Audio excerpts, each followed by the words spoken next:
Everyone, good afternoon. कैसे हो आप लोग?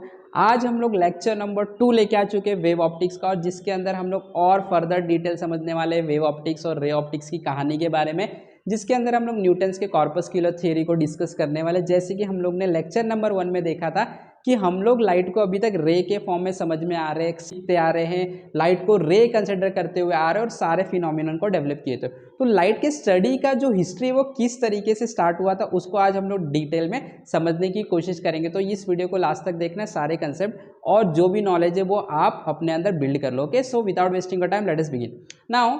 न्यूटन कॉर्पस्कुलर थ्योरी जो है ये ऐसी थ्योरी थी जो हम लोगों को लाइट के नेचर के बारे में बता रही थी, राइट। उससे पहले आर डिस्कार्टिस आए थे 1636 के आसपास, यानी 17वीं सेंचुरी में। यहाँ पे मैं लिख देता हूं, इन 1636 आर डिस्कार्टिस करके एक साइंटिस्ट थे, वो आए थे और उन्होंने क्या किया, proposed that light is having particle nature।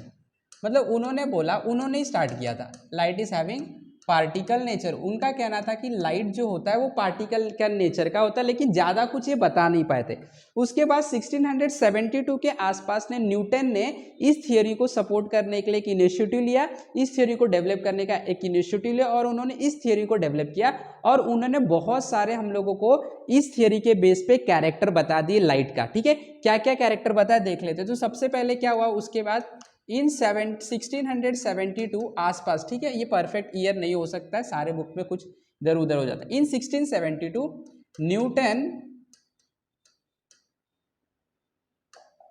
Newton put forward and develop particle nature of light in his corpuscular theory। अब उनका कहना क्या था देख लेते हैं हम लोग। ठीक है, उनका कहना ये था कि हर एक लाइट के सोर्स से, जो भी लाइट का सोर्स आप इग्नाइट करोगे, चालू करोगे, स्विच ऑन करोगे, जो भी लाइट का सोर्स होगा उसमें से छोटे छोटे पार्टिकल्स निकलते हैं। क्या निकलते हैं?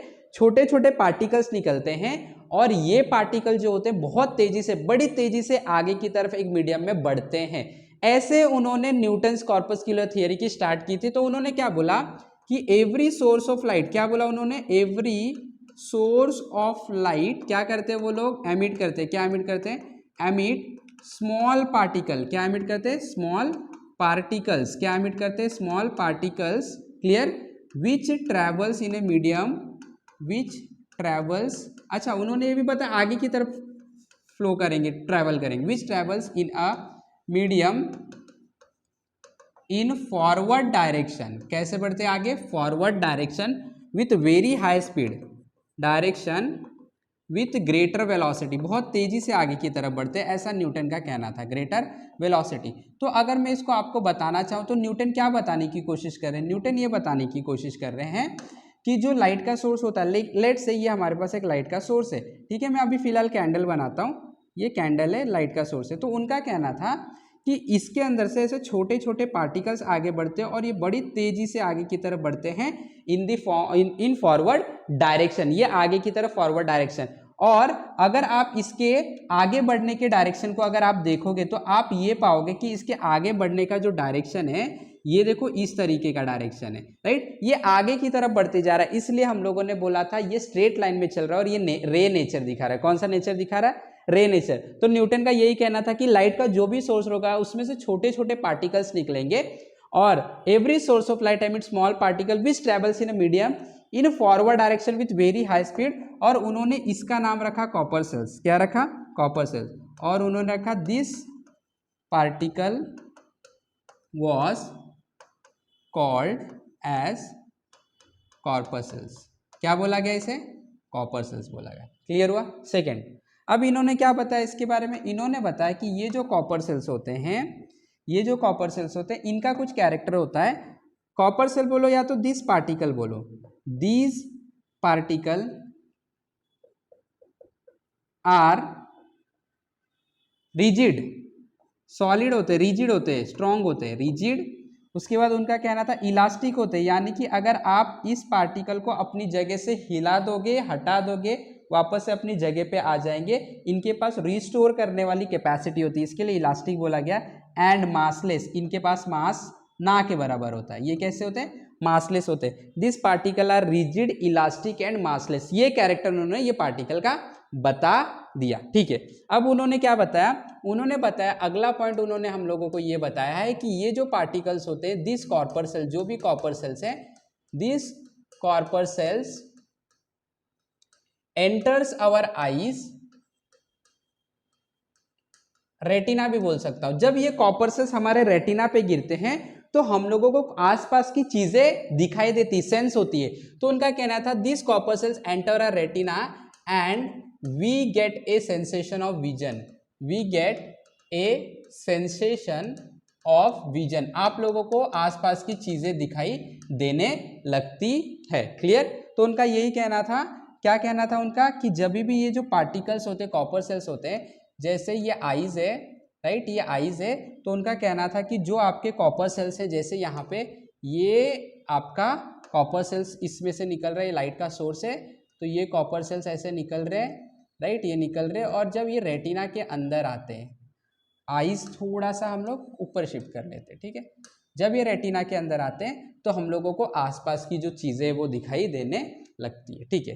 इसके बाद हम लोगों को वो क्या कैरेक्टर बताने की कोशिश कर रहे हैं इसका? हमें ये बोल रहे हैं कि जो डिफरेंट कलर आपको लाइट का दिखाई देता है, अलग अलग कलर दिखाई देता है कि नहीं दिखाई देता? जैसे आपको दिख रहा है कि मेरा जो ये शर्ट है, टी शर्ट है, बेसिकली ब्लैक कलर का है, यहाँ पे आपको अलग अलग कलर, ये अलग अलग कलर हम लोगों को इसीलिए दिखाई देता है बिकॉज हमारे आंखों में, हमारे रेटिना में जो पार्टिकल एंटर कर रहे हैं, जो कॉर्पस एंटर कर रहे हैं, उनका साइज अलग अलग है, राइट। तो उनका कहना था different colour of the light, different colour of light is due to different size of the particle, different size of the corpuscles है, ठीक है। पार्टिकल कौन है? Corpuscles. तो उनका ये कहना था कि अगर मान लो आपके पास ये एक पार्टिकल है जो कि आगे की तरफ बढ़ रहे हैं, ये क्लियर, और अगर आपके पास कोई दूसरे पार्टिकल है ये, अब देखो इनका साइज अलग हो गया, तो उन्होंने बोला कि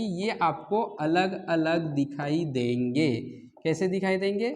ये आपको अलग अलग कलर के दिखाई देंगे। तो उनका कहना था कि ये जो पार्टिकल्स होते हैं, ये पार्टिकल्स का जो साइज होता है, सॉरी, ये पार्टिकल का जो साइज होता है ये डिटरमाइन करता है कि आपको पार्टिकल जो है वो अलग अलग कलर के दिखाई देंगे। ऐसा कौन, किसका कहना था? ऐसा न्यूटन का कहना था कि डिफरेंट कलर जो आप लोगों को दिखाई देता है, it is only due to different क्या? Size of the particle, different size of the particle. तो ये लाइट आगे की तरफ बढ़ रहा है, लाइट का कलर अलग अलग इसीलिए रहेगा क्योंकि इनके कॉपर सेल्स का जो साइज है वो अलग अलग है, ठीक है। हो गया, इतनी बात समझ में आ गई। इसके बाद उन्होंने रिफ्लेक्शन और रिफ्रैक्शन के फिनोमिनॉन के भी रे के फॉर्म में यानी कॉपर सेल्स के फॉर्म में एक्सप्लेन कर दिया। क्या उन्होंने हम लोगों को बताया? हम लोगों को उन्होंने ये बताया कि मान लो आप लोगों के पास एक सरफेस है, ये रहा एक सरफेस, तो उनका कहना था कि ये सरफेस पे जो पार्टिकल्स आ रहे हैं, कॉपर सेल्स आ रहे हैं, इस तरीके से आते हैं कॉपर सेल्स, और जब ये सरफेस पे गिरते हैं तो ड्यू टू इलास्टिक नेचर ये जो होते हैं ये अपना डायरेक्शन चेंज करके सेम एंगल बनाते हुए रिटर्न चले जाते हैं कॉपर सेल्स, और इस वजह से लाइट के अंदर रिफ्लेक्शन होता है। फिर उन्होंने हम लोगों को नॉर्मल का कंसेप्ट देखे, इसकी मैथमेटिक्स बताई, और उन्होंने बोला कि यहाँ पे जो एंगल बनेगा, ये एंगल और ये एंगल कैसा होगा? सेम होगा। क्लियर? ये रिफ्लेक्शन के बारे में हम लोगों को बताया। तो उन्होंने बताया when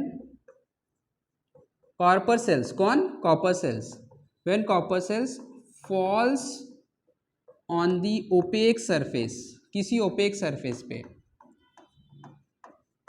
it gets reflected back.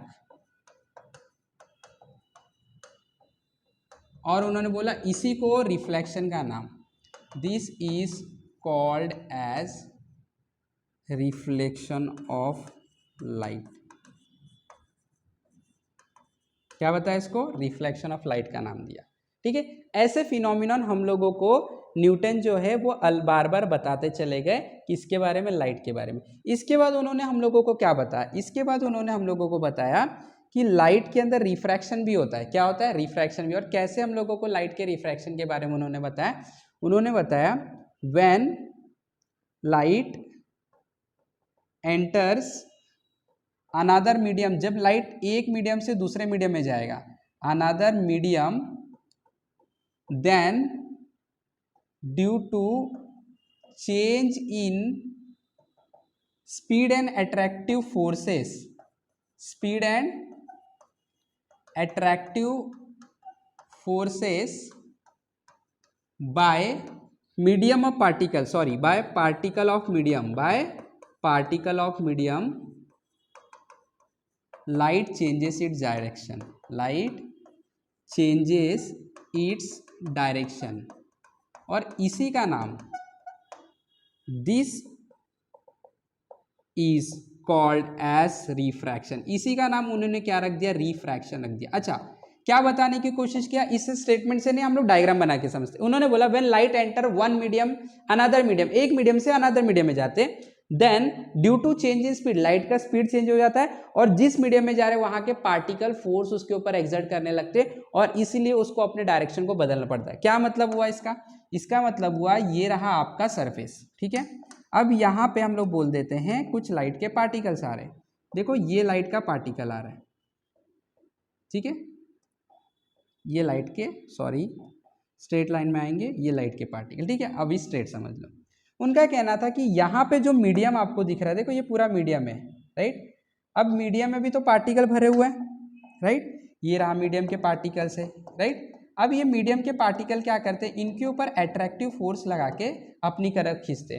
तो अब ये पार्टिकल के ऊपर फोर्स कैसे लगेगा, जैसे एग्जांपल देखो, एक पार्टिकल यहाँ पे है, अब इसके ऊपर फोर्स लग रहा है, कैसा फोर्स लग रहा है, मान लो ये होमोजेनियस मीडियम है, सब जगह पार्टिकल्स का नंबर सेम है, ठीक है। तो हर पार्टिकल इसके ऊपर फोर्स ऐसे लगा है, कोई ऐसे लगा है, कोई ऐसे लगा है, कोई ऐसे लगा है। अब देखो सारे फोर्स इक्वल अमाउंट में लग रहे हैं, इसके लिए इसका जो नेट फोर्स आएगा, देखो कोई फोर्स यहाँ पे, जैसे दो फोर्स की बात कर लेता है, इससे अच्छा है दो फोर्स मैं आपको बता दूं।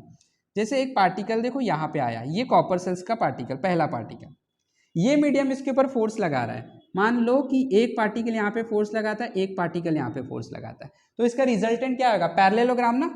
हम लोग ने वेक्टर का एडिशन देखा है, कैसे करते हैं, पैरेललोग्राम से, इसको यहाँ पे पैरेलल बना दो और इसको यहाँ पे देखो, नेट फोर्स यहाँ पे आ जाएगा, तो मतलब फोर्स टोटल नीचे की तरफ लगने वाला। अगर इसके ऊपर फोर्स नीचे की तरफ लगने वाला है, इसके ऊपर, इस पार्टिकल के ऊपर फोर्स नीचे की तरफ लगने वाला है, ये ऐसे आ रहा था, पार्टिकल के ऊपर फोर्स नीचे की तरफ लगा तो इसका डायरेक्शन क्या होगा, बेंड हो जाएगा, और ये पार्टिकल अब ऐसे जाने लगेंगे, बेंड हो जाएंगे, आया समझ में। और इस तरीके से उन्होंने रिफ्रैक्शन के नियम को हम लोगों को बताया। अब उनका ये भी कहना था कि ये दोनों के बीच में जो आप लाइन बनाओगे नॉर्मल होगा, और यहाँ पे जो एंगल बनेगा ये एंगल ऑफ इंसिडेंस आई होगा, ये वाला एंगल ऑफ इंसिडेंस आर होगा, और उन्होंने बोला इनके बीच में कुछ रिलेशन होता है, दैट इज μ1 sin आई, यानी कि ये तो स्नेल्स ने बताया था हम लोगों को, बट इस तरीके से रिफ्रैक्शन और रिफ्लेक्शन उन्होंने हम लोगों को कॉर्पस्कुलर थियरी के फॉर्म में बता दिया। तो इतने सारे चीज़ें हम लोगों को न्यूटन ने बताया। दिस नेक्स्ट चीज, बहुत इंपॉर्टेंट चीज़ जो है, उन्होंने ये बताया कि लाइट का स्पीड डेंसर मीडियम में बहुत ज़्यादा होता है, रेयरर मीडियम में कम होता है। डेंसर मीडियम क्या होता है, जहाँ पे पार्टिकल बहुत सारे होते हैं, और रेयर मीडियम वो मीडियम होता है जहाँ पे पार्टिकल कम होते हैं। तो उनका कहना था कि डेंसर मीडियम में जो पार्टिकल का स्पीड होता है, सॉरी नॉट पार्टिकल, लाइट का स्पीड होता है वो बहुत ज़्यादा होता है as compare to the rarer medium. लेकिन बाद में बहुत सारा एक्सपेरिमेंट हुआ, फोकल करके एक साइंटिस्ट है फोकल, उन्होंने ये प्रूफ किया कि ये बात गलत है, लाइट का स्पीड जो है वो रेयरर मीडियम में ज़्यादा होता है। और इलेक्ट्रोमैग्नेटिक थियरी मैक्सवेल ने लेके आया, तो भी हम लोगों को पता चल गया लाइट एक इलेक्ट्रोमैग्नेटिक वेव है और उसका स्पीड एयर में ही ज़्यादा होता है, यानी रेयरर मीडियम में ज़्यादा होता है। तो this was sum of the concept which is called as Newton's corpuscular theory. और इस तरीके से न्यूटन ने हम लोग को लाइट का बिहेवियर पार्टिकल के फॉर्म में, रे के फॉर्म में एक्सप्लेन करने की कोशिश की, और इस फिनोमिनॉन से उन्होंने हम लोगों को रिफ्लेक्शन, रिफ्रैक्शन, फॉर्मेशन, इमेजेस सारे चीज़ बता दिए, क्लियर। और फिर हम लोग ने उस टाइम के लिए वो बात को एक्सेप्ट कर लिया, ठीक है। उसके बाद अलग अलग साइंटिस्ट आए, वेव थियरी डेवलप हुआ, इलेक्ट्रोमैग्नेटिक वेव डेवलप हुआ, फिर हाइजेंस एक साइंटिस्ट आए, उन्होंने बताया नहीं भाई ये बात सही नहीं है। लाइट जो है पार्टिकल का नेचर नहीं होता है, लाइट जो है वेव का नेचर होता है। लाइट ऐसे नहीं होता है, लाइट का कुछ अलग ही हम बोल सकते हैं डिस्क्रिप्शन है, लाइट का कुछ अलग ही कैरेक्टर ऐसे हाइजेंस ने बताया। तो वो चीज़ को लाइट एक वेव है, ये सारे चीज़ को हम लोग अगले लेक्चर में देखेंगे। ठीक है, टिल देन आज हम लोग यहीं पे स्टॉप करेंगे। तो आई होप कि सब लोग को समझ में बात आया। वीडियो पसंद आए तो लाइक करना, शेयर करना है, चैनल पे नए तो सब्सक्राइब करना है, हमारे साथ जुड़े रहे, सीखते रहे। Have wonderful day, have wonderful learning. Thank you very much.